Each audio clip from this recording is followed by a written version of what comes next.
Assalamualaikum warahmatullahi wabarakatuh. Kembali lagi bersama saya Khairan Nasir, mahasiswi IAIN Parepare Fakultas Tarbiyah jurusan Pendidikan Agama Islam. Nah, kembali lagi, hari ini kita akan kembali membahas terkait dengan masalah pendidikan.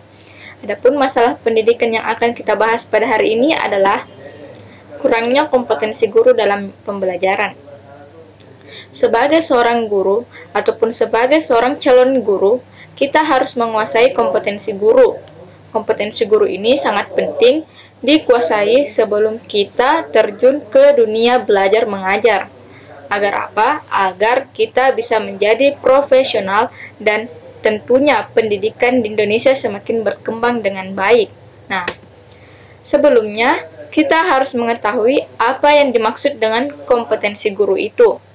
Jadi, kompetensi guru itu adalah perpaduan antara kemampuan personal, keilmuan, teknologi, sosial, spiritual secara menyeluruh membentuk kompetensi standar profesi guru yang mencakup penguasaan materi, pemahaman terhadap peserta didik, pembelajaran yang mendidik, pengembangan pribadi, dan profesionalisme.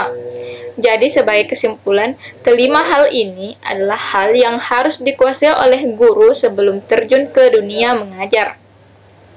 Seperti penguasaan materi apapun harus ia kuasai sesuai dengan latar pendidikannya. Kemudian pemahaman terhadap peserta didik. Nah, di sini guru seharusnya menjadi seorang konselor juga sebagai seorang pendidik untuk peserta didiknya agar ia mampu memahami lebih dalam lagi psikologi dari peserta didiknya sehingga ia mampu mudah dalam memberikan pelajaran kepada peserta didik itu. Kemudian yang ketiga yaitu pembelajaran yang mendidik, dan yang keempat itu pengembangan pribadi, serta yang terakhir itu profesionalisme. Tentunya kita sebagai seorang guru tentu sangat ingin menjadi seseorang yang profesionalisme dalam pekerjaannya.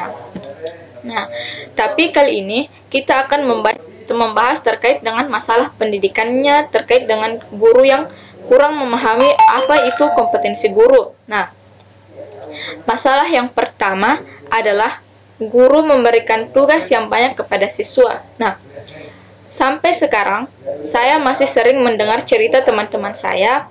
Saya juga pernah membaca novel, membaca sebuah artikel di mana ia mengatakan bahwa guru itu sering memberikan tugas yang banyak kepada siswa, seakan-akan siswa itu tidak memiliki pekerjaan lain selain mengerjakan tugas dari guru tersebut. Nah, coba bayangkan jika dalam satu hari ada 5 mata pelajaran, misalnya ada 5 mata pelajaran, dan kelima-lima guru dari mata pelajaran ini memberikan tugas kepada siswa.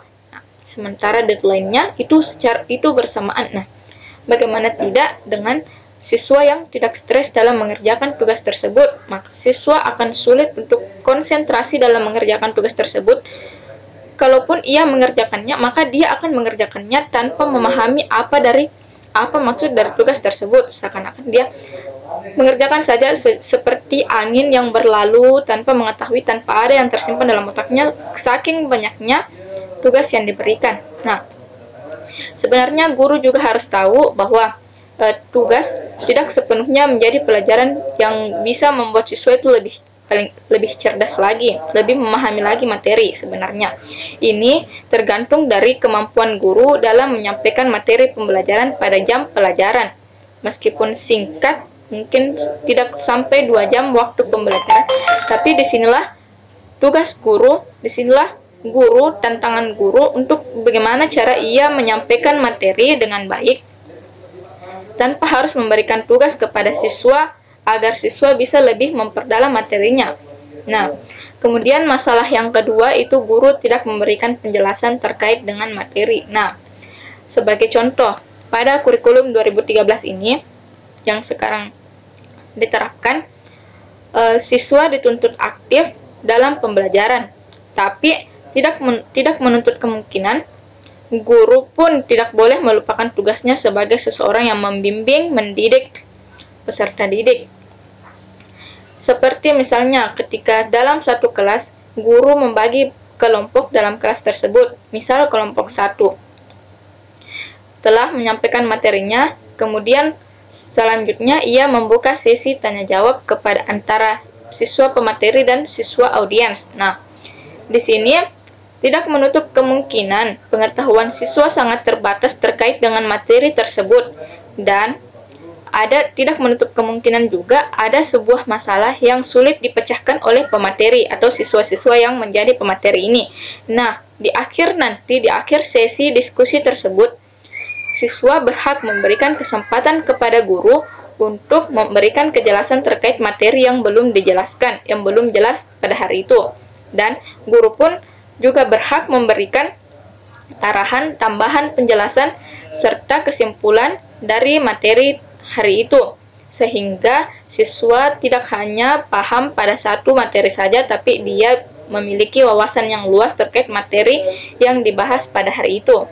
Nah, kemudian masalah yang ketiga atau masalah yang terakhir yaitu guru kerap kali mengabaikan masalah yang dialami siswanya. Nah, seperti yang saya tadi katakan, bahwa guru seharusnya mampu memahami psikologi yang dimiliki oleh peserta didik.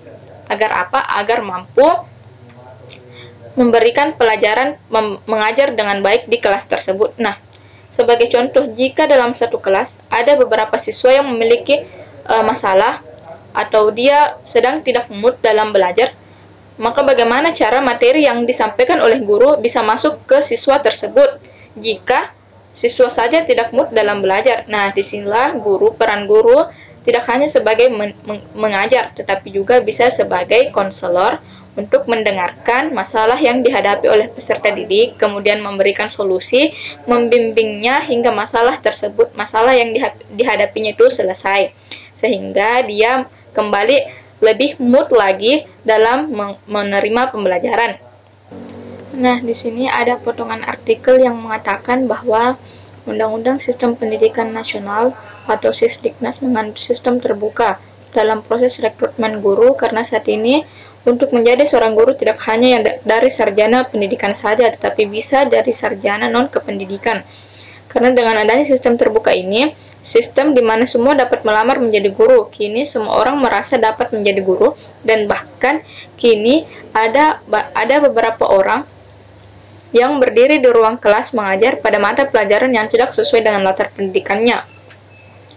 Olehnya itu, jika memang seperti ini, bagi orang-orang yang memang mengajar menjadi seorang guru tetapi bukan berasal dari non-kependidikan, maka diharapkan untuk bisa lebih menguasai materi agar pendidikan di Indonesia ini tidak berjalan lamban, agar lebih bisa mengembangkan pendidikan di Indonesia.